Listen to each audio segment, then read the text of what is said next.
우리가 5월 가정의 달을 맞아서 첫 주는 복 있는 사람이 누구인가를 살펴보았고요.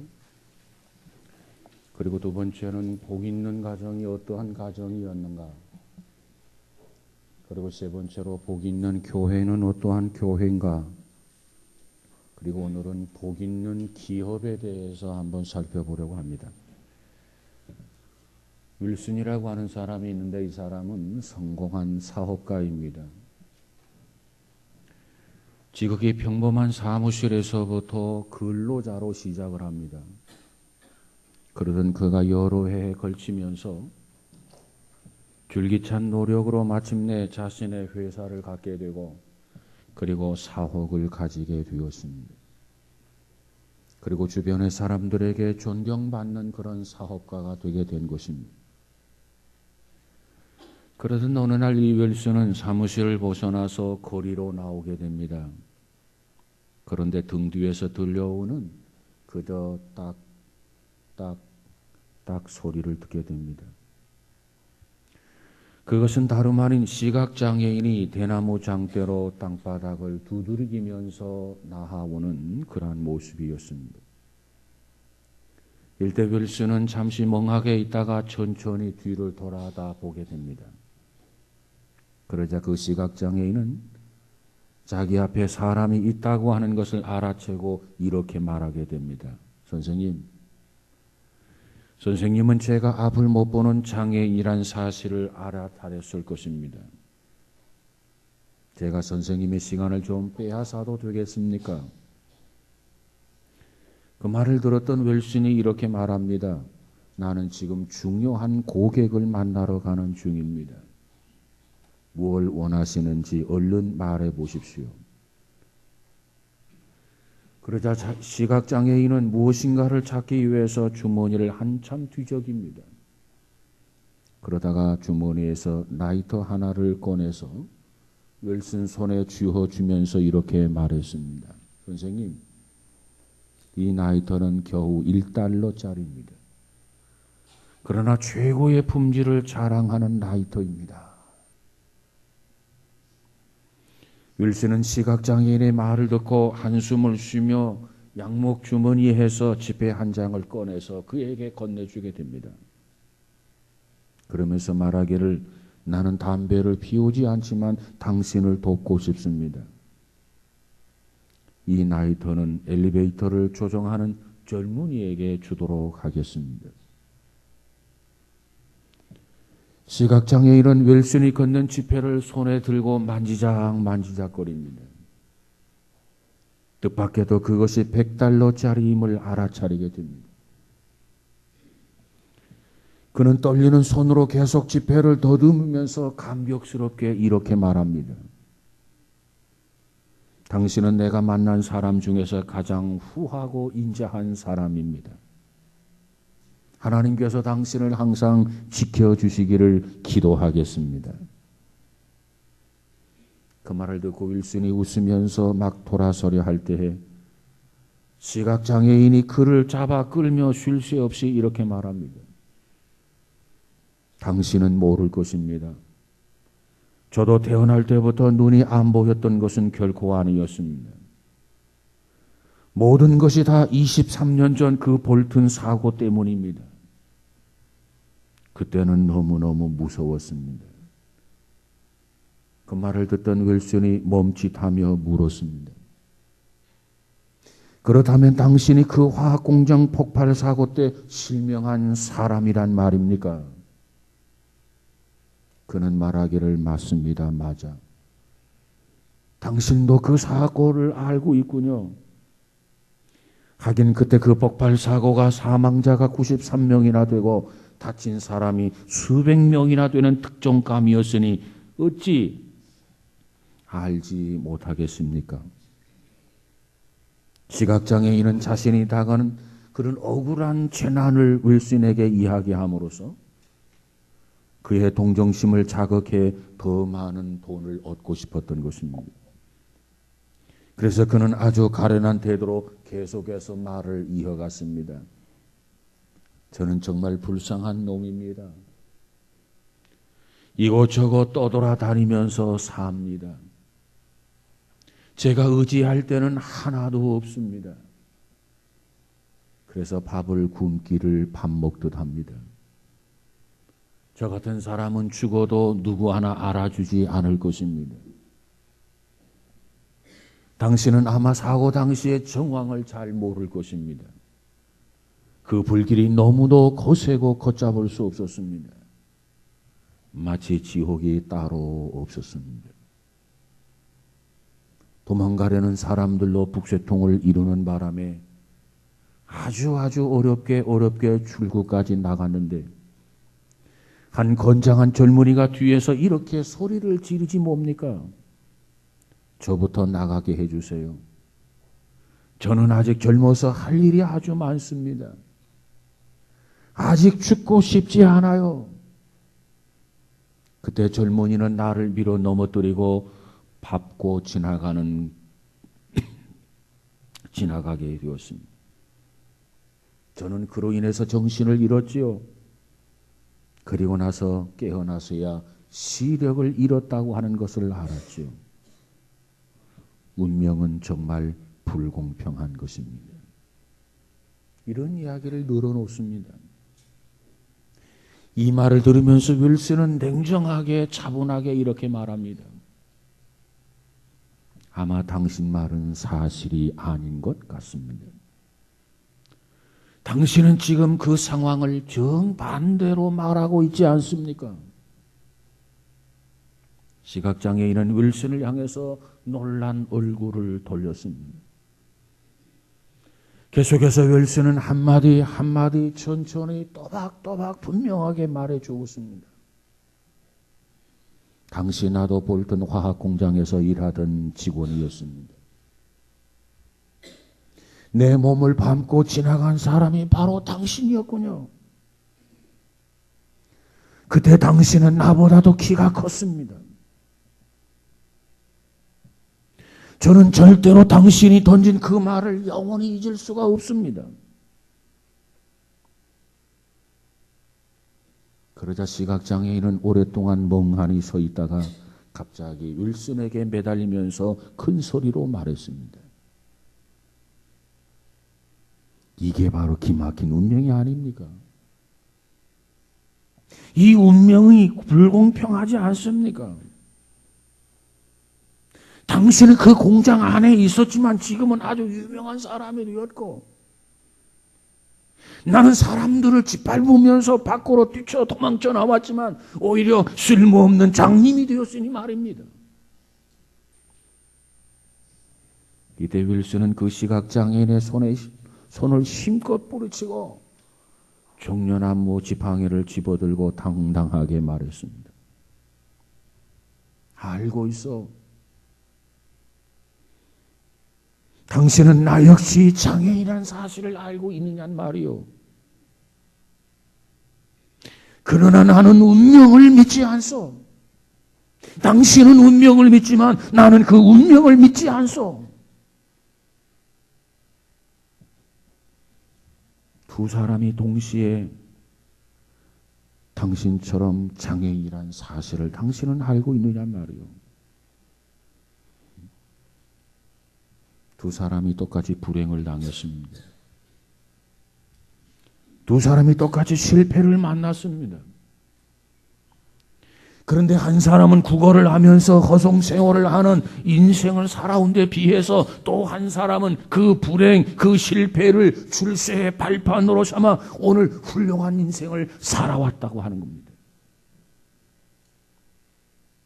그렇습니다. 성공이라고 하는 것은 절대 운명의 장난이 아닙니다. 성공이라고 하는 것은 개인의 노력과 분발의 차이라고 말할 수 있습니다. 내가 이런 환경에서 내가 이와 같은 여건 속에서 얼마만큼 노력하고 얼마만큼 수고하고 얼마만큼 분발하느냐의 차이라고 말이에요. 불행을 만났다고 굴복해버린다고 한다면 운명에 굴복하는 사람이 되고 마는 것이죠. 그 운명을 향해서 불평하면서 다른 사람의 동정이나 받는 사람은 영원히 그 불행한 곳에서 빠져나올 수 없을 것입니다. 그 실패의 자리에서 일어날 수 없을 것입니다. 여러분, 실패라고 하는 건 모든 것을 잃어버렸다는 뜻이 절대로 아니라고 하는 것입니다. 우리는 무엇보다도 자신을 비하하는 검은 그림자를 벗어낼 수 있어야 됩니다.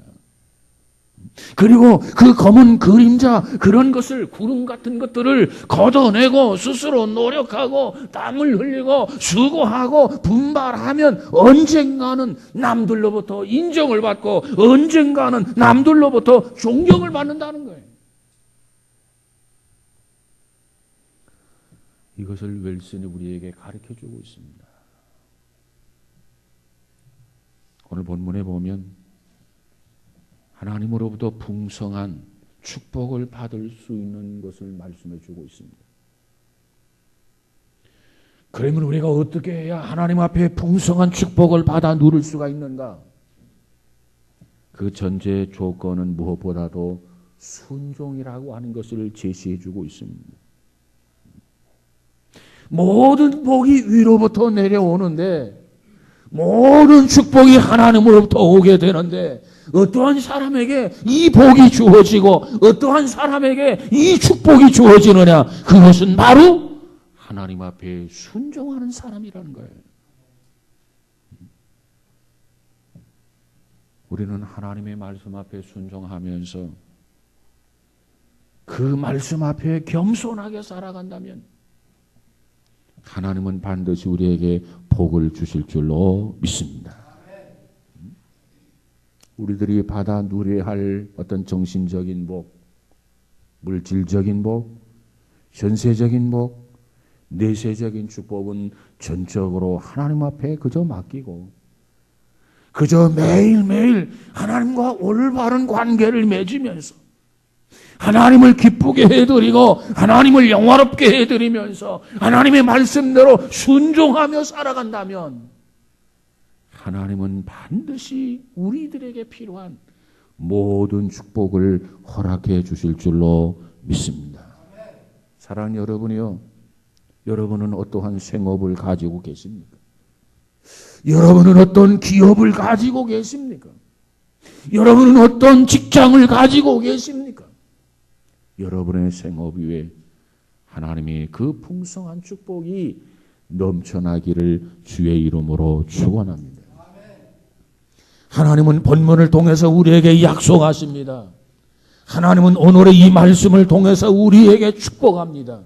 하나님 말씀 앞에 순종하고 하나님 말씀 앞에 복종한다면 오늘 뭐라고 약속합니까? 어디서나 하나님은 우리에게 복을 주신다는 겁니다.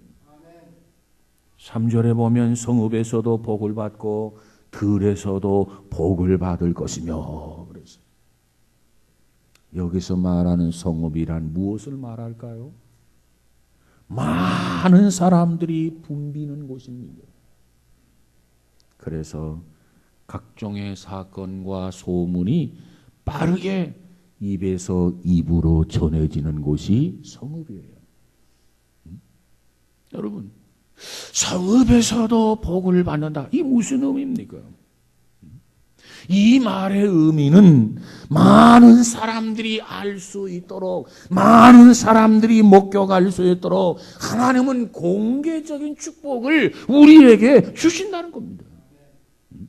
앞집 사람도 알 수 있도록 복을 주시고 뒷집 사람도 알 수 있도록 복을 주시고 좌우 이 가정 집집마다 알 수 있는 공개적인 그와 같은 축복을 하나님이 우리에게 주신다는 거예요. 그런가 하면 들에서도 복을 받는다. 들은 무엇을 의미합니까? 매우 드문 한적한 장소라고 말할 수 있습니다. 하나님은 그와 같은 곳에서 우리에게 복을 주신다는 거예요. 다른 사람이 알지 못하도록 그저 은밀하게, 그저 사적인 축복을 하나님께서 우리에게 주심하고 주시는 약속입니다. 그러므로 오늘 본문에 하나님 말씀 앞에 순종하면, 하나님 말씀 앞에 우리가 복종하기만 하면 하나님께서 우리들에게 성읍에서도 복을 주시고 들에서도 복을 주신다는 거예요. 우리들이 직면하는 환경, 우리들이 직면하는 장소, 어느 위치에서든지 하나님께서 우리에게 복을 주신다는 겁니다. 어떠한 사람에게 순종하고 복종하는 사람입니다. 오늘 여러분이 어디에 있든지 하나님 말씀 앞에 순종하면, 하나님 말씀 앞에 복종하면 여러분이 어디를 가든지 하나님께서 풍성하도록 넘치도록 우리에게 복을 주실 것을 믿으시기 바랍니다. 그 믿음을 가지고 순종해야 돼요. 그 믿음을 가지고 복종해야 돼요. 하나님 앞에 순종하면, 하나님 앞에 복종하면 하나님께서는 우리의 장소를 초월해서 우리에게 복을 주신다고 하시단 말이에요. 미국 LA에 모자이크 교회라는 교회가 있고 그 교회를 담임하고 있는 어윈 맥메너스라고 하는 목사님이 계십니다. 그 목사님께서 하나님의 교회를 뭐라고 설명하냐면 콧불소 때와 같아야 한다. 그래서 하나님의 교회가 콧불소, 이 고에 뿔이 나 있는 콧불소 있지 않습니까? 그 때와 같아야 된다. 그런 말을 했어요. 그러면 왜 하나님의 교회가 콧불소 때를 따라서 큰 때가 움직이죠. 그 때와 같아야 된다고 그랬는데 왜 그렇게 비유를 했느냐 보았어요. 콧불소는 알다시피 몸집이 굉장히 거대합니다. 그래서 그 몸집이 엄청나게 많은 몸무게를 가지고 있는데, 그런데 그 콧불소가 또 이 코에다가 이 코에 뿔이 이렇게 나 있어요. 어쩌면 좀 두렵기도 하고 소름 끼칠 정도로 콧불소에 대한 두려움을 우리가 갖게 됩니다. 그런데 이 콧불소가 뛰기를 시작하면 얼마만큼 뛰느냐 하면 최고의 속도가 시속 50km 이상 뛸 수 있다는 거예요. 50km. 이 50km 잘 와닿지를 않아요. 얼마나 빠른 속도가 50km일까? 그래서 그 목사님이 표현하기를 이것은 다람쥐보다도 훨씬 더 빠른 속도이다. 그런 얘기를 했어요. 자, 그런데 이 콧불소가 굉장히 거대한 몸집을 가지고 코에 뿔이 났단 말이에요. 근데 이 콧불소가 뛰기를 시작하면 시속 50km를 뛸 수 있다는 거예요. 그런데 이 콧불소에게는 뭐가 있느냐면 근시라는 겁니다. 근시. 그래서 50km를 뛸 수 있지만 10m 전방을 보지를 못한다는 거예요. 근데 그와 같은 콧불소들이 때를 지어가지고 50km로 달린다고 한번 생각해 보세요. 그런데 이 콧불소가 모두가 다 10m 앞을 보지를 못해. 전부 눈앞에만 10m 이내만 본다는 거죠. 여러분, 그 콧불소가 때를 지어서 뛰어가고 있어요. 한번 상상해 보세요. 그러면 그 앞에 놓여있는 장애물들은 어떻게 하지? 콧불소는 걱정할 게 없어요. 왜? 10m 밖이 안 보이니까. 그냥 뛰는 거예요. 그냥 달리는 거예요. 그러면 누가 걱정해야 되느냐? 앞에 있는 장애물들이 걱정해야 돼. 장애물들이. 야, 콧불소 때가 온다. 빨리 비껴야지. 그렇지 아니하면 국물도 남지 않는다. 콧불소가 걱정할 게 아니고 콧불소 앞에 있는 장애물들이 걱정하고 염려하고 빨리 비켜야 된단 말이에요. 그런데 오늘날의 교회가 콧불소 때와 같아야 된다. 이게 도대체 무슨 얘기냐? 여러분, 성경은 말하기를 내일 일을 염려하지 말라고 그랬어요. 오늘 많은 사람들이 미래에 대한 걱정에 사로잡혀서 염려하고 걱정하고 한숨 쉬고 살아가는 사람이 얼마나 많은지 몰라요. 내일 일을 염려하지 말아라. 그것은 저 믿지 않는 저들이 해야 할 것이다. 너희들은 하나님의 자녀요 내 백성이기 때문에 너희들이 무엇이 필요한가 내가 누구보다도 잘한다. 염려하고 걱정하지 말아라. 이것이 하나님의 사람들입니다. 자신의 한계 밖에 있는 미래에 대해서 염려할 것 없어요. 자신의 한계 밖에 있는 미래에 대해서 공포감에 사로잡힐 이유가 없단 말이에요. 우리는 다만 눈앞에서 보여주신 하나님, 하나님이 인도해 주시는 그대로 그저 순종하며 질주하면 되는 거예요. 그저 순종하며 달리면 되는 거예요. 열심히 땀 흘려 수고하고 노력하고 최선을 다하여 경주자로 뛰면 되는 거예요. 하나님의 사람들은 걱정할 거 없어요. 그러면 우리 앞에 막고 있는 악한 세력들 스스로 알아서 비껴놔야 됩니다. 여러분, 우리는 하나님의 인도를 믿고 하나님에 대한 믿음을 가지고 그저 최선을 다해서 달려가는 복된 성도가 되시기를 주의 이름으로 축복합니다. 우리는 무엇보다도 절대적으로 하나님 앞에 순종해야 돼요. 하나님 앞에 복종해야 돼요. 사람들이 많은 성읍에서도 하나님 앞에 순종해야 돼요. 사람들이 보이지 않는 한적한 곳에서 그곳에서도 우리는 하나님 앞에 순종해야 돼요. 장소에 관계없이 우리는 하나님 앞에 절대적으로 순종해야 돼요. 그러면 하나님께서는 성읍에서도 우리에게 복을 주시고 그렇게 하면 하나님께서는 들에서도 우리에게 복을 주시고 그렇게 살아간다면 하나님께서는 장소에 관계없이 어느 곳에 있든지 하나님께서 우리에게 복을 주실 줄로 믿습니다. 그러면 내가 있는 곳이 하나님 앞에 순종하는 곳이라야 되고 내가 있는 곳이 하나님 앞에 복을 받는 장소라야 돼요. 이와 같은 생업, 이와 같은 기업들이 되시기를 주의 이름으로 축원합니다. 두 번째로 무엇이나 복을 주신다고 그랬어요. 오늘 본문 4절 5절에 보니까 내 몸의 소생과 내 토지의 소산과 내 짐승의 새끼와 우양의 새끼가 복을 받을 것이며 내 광조리와 떡반죽 그릇이 복을 받을 것이며 그랬어요. 자, 여기에 보니까 내 짐승의 새끼, 우양의 새끼가 복을 받는다? 이게 무슨 의미입니까? 이 가축의 수가 점점 늘어난다는 거예요. 그 수요가 엄청나게 번성하리라는 말씀이에요. 아니 가축의 수가 늘어난다. 수요가 번성하게 된다. 이게 뭘 말하느냐? 이스라엘 민족은 유목민족입니다. 그들에게 가축의 수요가 늘어난다, 번성한다라고 하는 것은 엄청난 축복이 아닐 수가 없어요.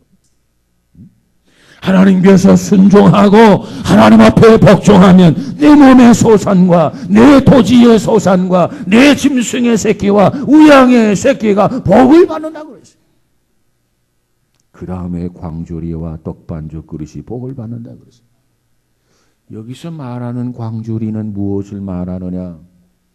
열심히 땀을 흘리고 수고한 곡식을 거두고 과일을 거두는데 그와 같은 소산을 그저 저장해 두는 보관하는 그러한 용기를 광주리라 이렇게 이야기합니다.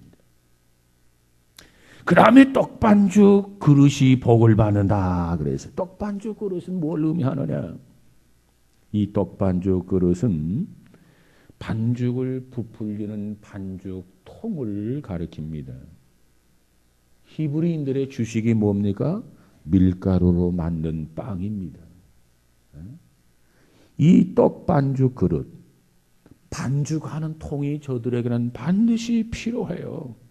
그러니까 이 의미를 보면 포괄적으로 음식을 만들어 먹는 데 사용하는 모든 그릇, 이것을 떡반주 그릇이다 이렇게 말할 수 있습니다. 뿐만 아니라 이 떡반주 그릇이라는 오늘 우리 현대적으로 적용을 하면 우리가 장사를 하든 사업을 하든 농업을 짓든 이 모든 것을 말하는 겁니다. 농사 짓는 사람, 목축업을 하는 사람, 어떤 크고 작은 자영업을 하는 사람, 장사하는 사람, 이 모든 사람들을 하나님께서 축복하겠다라는 약속입니다. 그러니까 우리가 어떠한 생업을 가졌든지, 오늘 우리가 어떠한 직업을 가졌든지, 오늘 우리가 어떠한 직장을 가졌든지 하나님께서 우리를 번영하고 번창하도록 축복하겠다 약속이에요.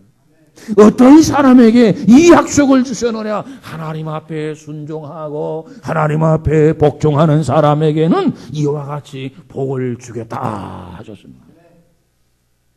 그래서 우리는 순종해야 돼요. 그래서 우리는 복종해야 돼요. 그런데 우리 신앙인들 가운데 보면 하나님 앞에 무슨 일이든지 순종해야 되는데, 하나님 앞에 어떠한 일이든지 복종해야 되는데 그렇지 못한 사람들이 많아요. 자기 기분에 따라서 오늘은 기분이 좋으니까 내가 순종하지요. 오늘은 내가 기분이 잡쳤거든요. 기분이 아주 다운되거든요. 오늘만은 내가 그냥 내 멋대로 살겠습니다. 이건 내가 참 좋아하는 일이거든요. 이것은 내가 참 싫어하는 일이거든요. 내가 이것은 죽으면 죽었지 이건 못하겠습니다.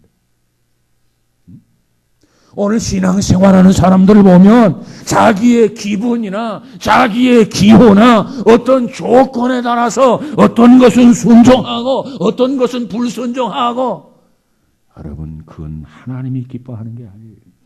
무슨 일이든지 어떠한 일이든지 하나님이 말씀하는 대로 순종해야 되는 줄로 믿습니다.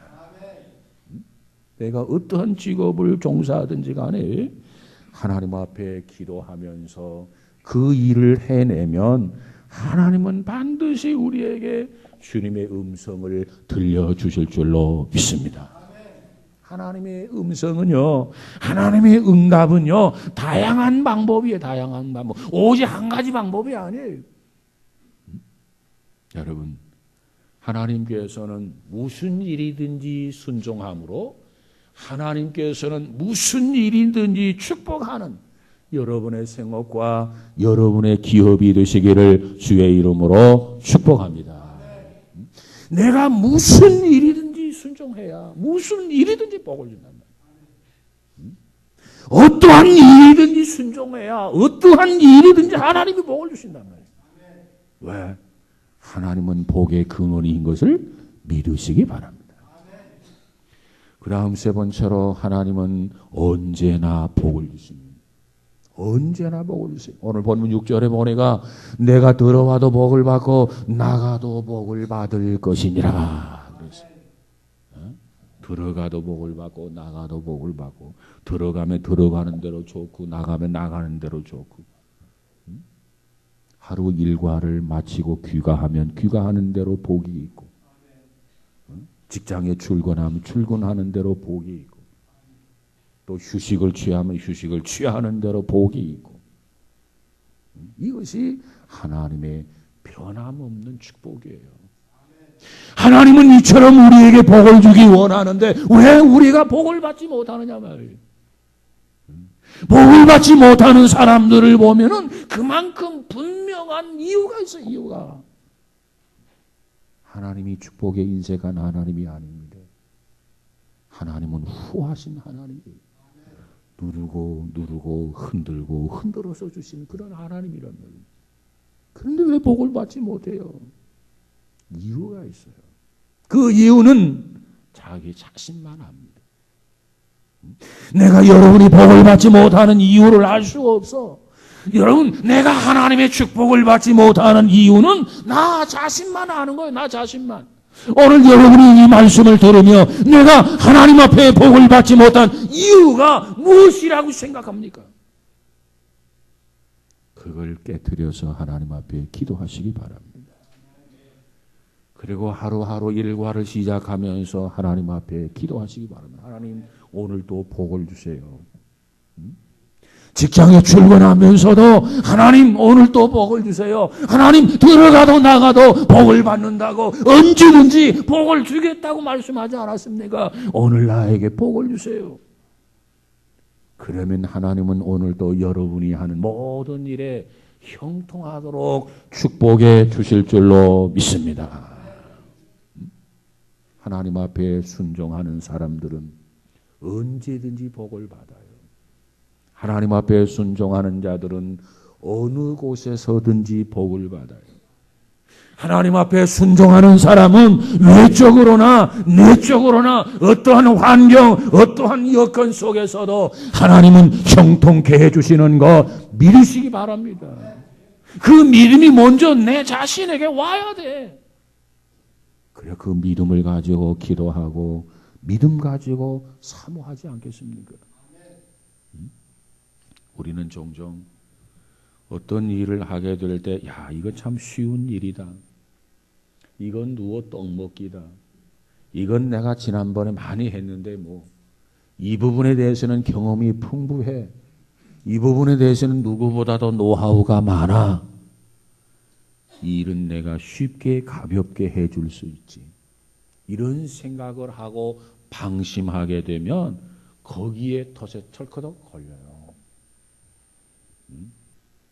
여러분, 아무리 지식이 풍부해도, 아무리 경험이 많아서 노련해도, 아무리 저세술이 뛰어나서 말주변이 있어도 그거 의지하지 마세요.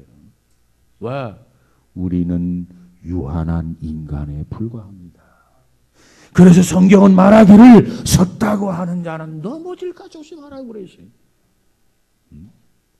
여러분, 공군 조종사들 이 파이로트라고 하는데, 이 종종 보면 숙달된 그 파이로트들이 뜻밖의 그저 평이한 비행을 하다가 사고를 당하는 경우들을 종종 우리가 보게 됩니다.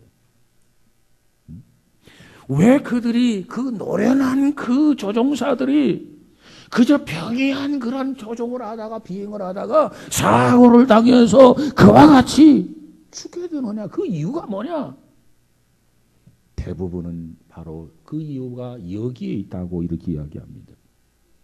자기의 실력을 지나치게 과신한다는 거예요. 과신. 내가 비행 시간이 몇만인데,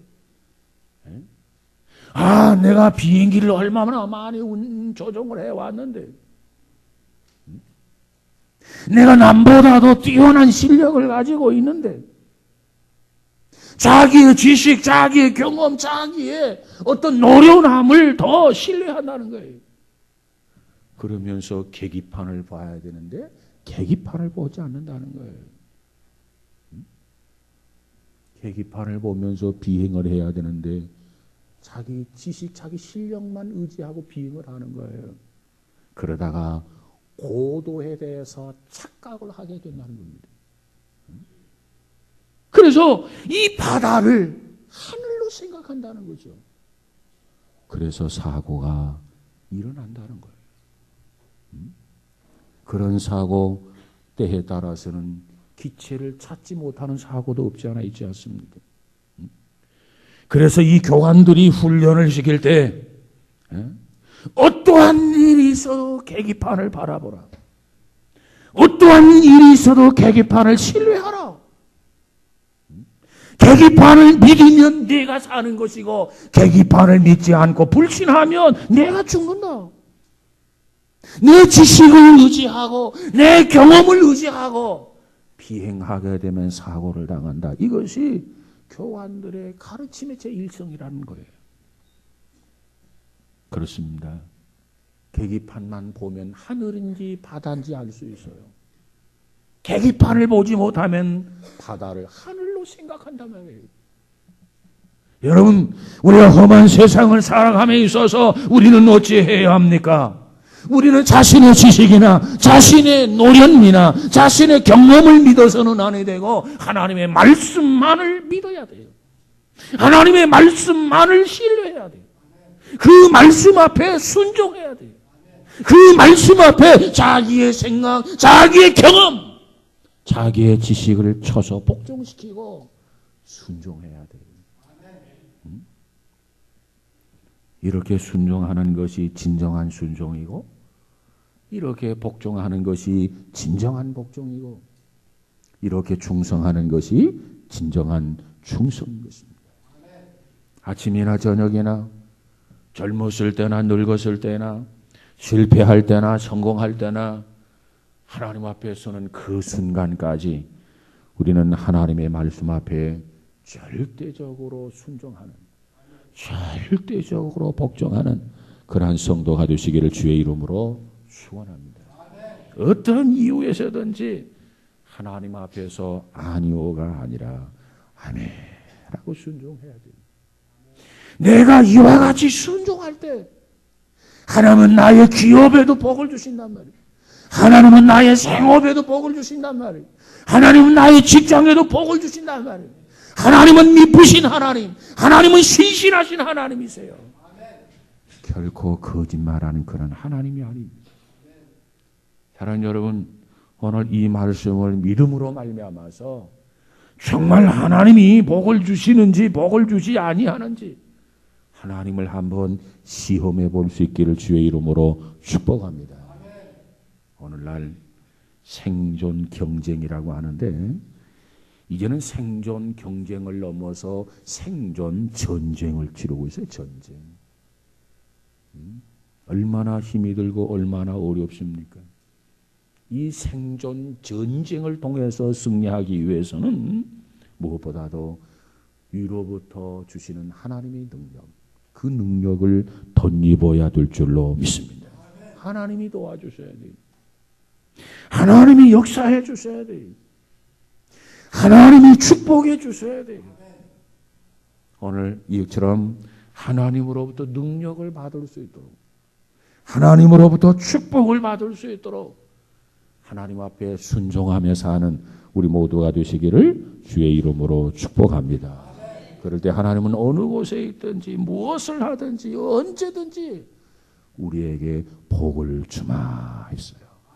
아무쪼록 이와 같은 축복이 우리 모두에게 충만하기를 주의 이름으로 축원합니다. 기도합시다. 그리워하시는 하나님 감사합니다. 5월달 가정의 달을 맞아서 특별히 우리들의 가정의 말씀 위에 견고하게 하여 주옵소서. 특별히 하나님 저들의 생업, 저들의 기업, 저들의 직장, 특별히 하나님 앞에 기도하면서 감당하게 하시고 무엇을 하든지 어느 곳에 있든지 정말 하나님의 축복을 경험하는, 받아 누릴 수 있는 복된 자들이 되도록 축복하여 주옵소서. 이를 위해서는 무엇보다도 하나님 앞에 순종하게 하여 주옵소서. 복종하게 하여 주옵소서. 크고 작은 일 어디에서나 복종할 때, 어디에서나 순종할 때, 크고 작은 일 어디에서나 하나님께서 우리에게 복을 주실 줄로 믿습니다. 말씀의 소중함을 깨닫고 믿고 신뢰하며 말씀대로 살아가게 하옵소서. 예수님 이름으로 기도하옵나이다. 아멘.